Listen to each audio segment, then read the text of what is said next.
faire la promotion.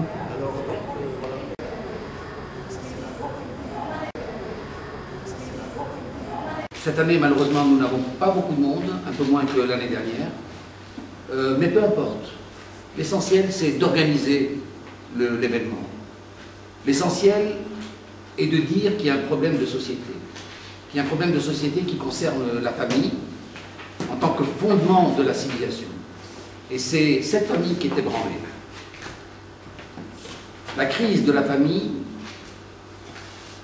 ou le conflit entre les époux, voire même le différend entre les époux, aboutit parfois à la rupture entre le parent et son enfant, la rupture de lien. Et donc la rupture du lien d'un parent, mais aussi d'une branche familiale, d'une culture, de valeurs, etc. Donc c'est pour ça que, quand on dit que c'est vraiment une atteinte à un fondement de la civilisation, je ne le dis pas légèrement. Réaliser une étude dont une synthèse avait été publiée dans Enfants dépaternalisés, mais si je suis honnête avec vous, c'est Enfants déparentalisés. Mais bon, je trouvais que le mot dépaternalisé, il fallait le dire parce que ça concernait beaucoup plus de pères. Il faut arrêter de faire les hypocrites en disant oui, égalité, égalité. Il s'avère que le problème de la déparentalisation concerne beaucoup plus les pères que les mères. Donc c'est vrai que les mères qui sont privées de leurs enfants sont des situations très criantes. On a eu quelques mères dans ces états, une mère privée de ses 6 enfants, obligée de payer une pension alimentaire, qui a été mise en dehors de chez elle. Évidemment, elle était mariée avec un avocat. Oui, on a d'autres situations comme ça. Nous avons notre amie Anne qui aurait dû être là avec nous ce soir, qui n'est pas là, qui est victime d'une aliénation vraiment sévère. Mais il y a quelques femmes qui sont dans ces états, mais il y a beaucoup d'hommes. Donc dans cette étude, je dois vous dire qu'une synthèse de cette étude a été publiée et diffusée sur Internet. Cette étude, cette synthèse a été relayée au Canada, en France, donc c'est cet article qui s'appelle « Enfants dépaternalisés » a eu un grand succès. Donc il a été publié sur Banque Publique en 2006 et il a connu une très large diffusion. De plus en plus jeunes grandissent dans l'absence d'un parent. Près de 20% des enfants du Royaume de Belgique n'ont plus de contact avec un des 2 parents, souvent le père.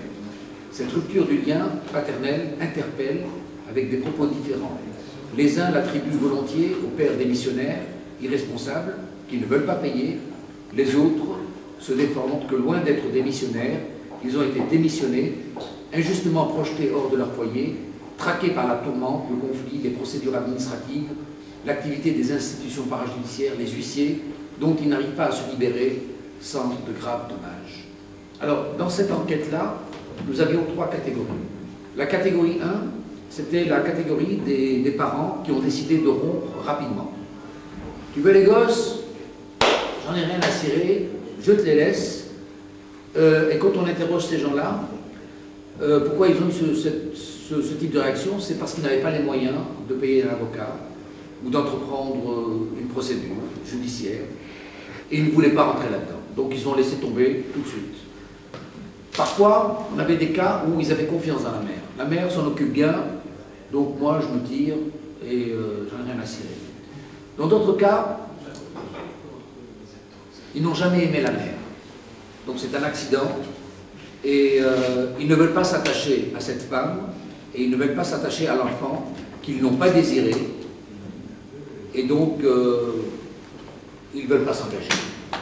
Soit ils souhaitent préserver une autre vie familiale. Et donc ils ont laissé tomber cette première catégorie. Alors dans cette catégorie, les pères ont peu de culpabilité. Ils se désintéressent de l'enfant, de ce qu'il peut devenir. Parfois on a eu des situations où ils ne payaient pas la pension alimentaire, ils s'en foutaient, et dans certaines situations, il y avait une approbation tacite, la mère étant satisfaite de ne pas avoir de compte à rendre avec le mari.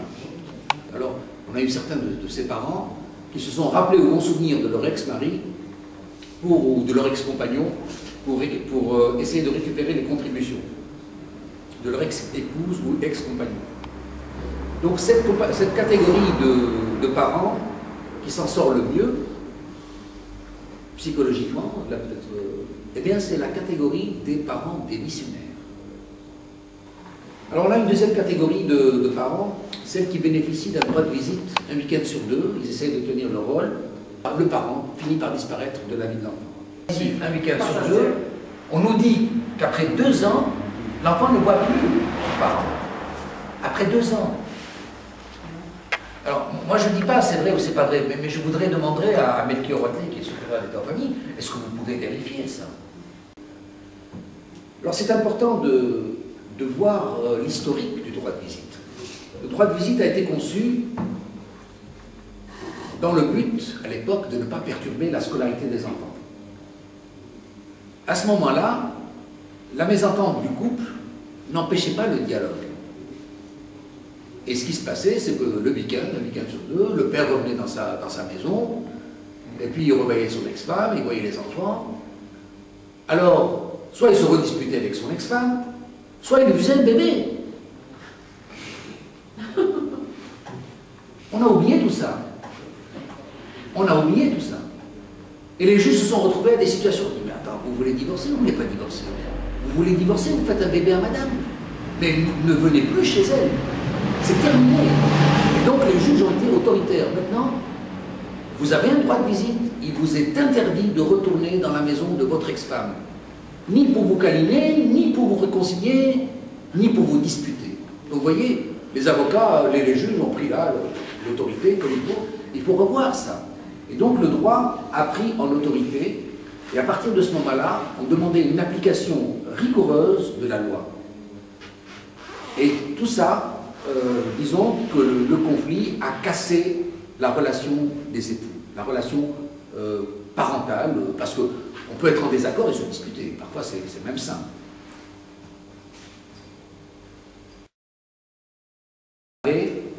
Que les parents doivent assumer leur pleine responsabilité lors de l'hébergement, qu'il soit principal ou secondaire.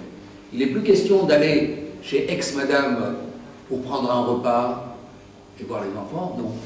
Vous assumez votre repas, et puis donc il y a cette division, parce qu'il y avait toute cette fonction scolarité, vie familiale qui se passait chez maman, et visite du père, donc convivial, loisir avec le père. C'était ce qu'il y avait avant dans le divorce dans les années 60, dans les années 70.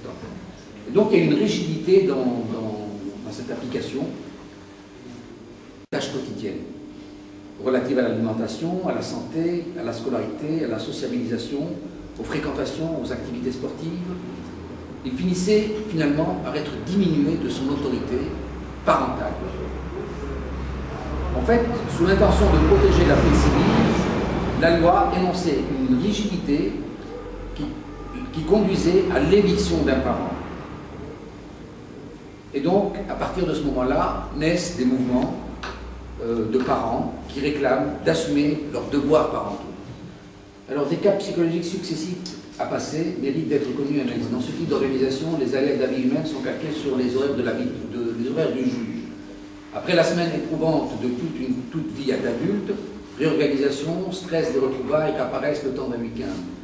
Dès qu'un équilibre est retrouvé, un nouveau choc émotionnel lié à la remise des enfants nécessitera encore du temps avant de reprendre l'équilibre d'une vie professionnelle. Ces épreuves méconnues des psychologues et des décideurs conduisent à la lassitude, sinon à l'abandon des pères.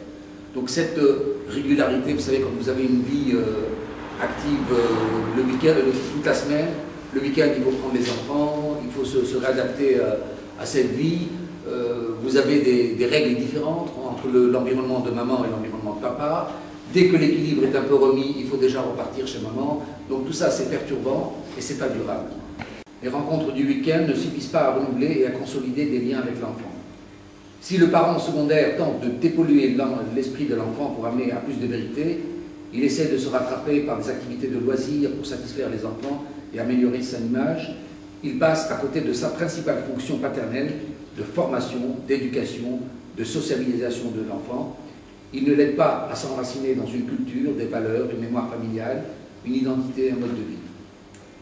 Père et enfant risquent de se sentir mutuellement étrangers l'un de l'autre, et cette situation peut conduire à un éloignement.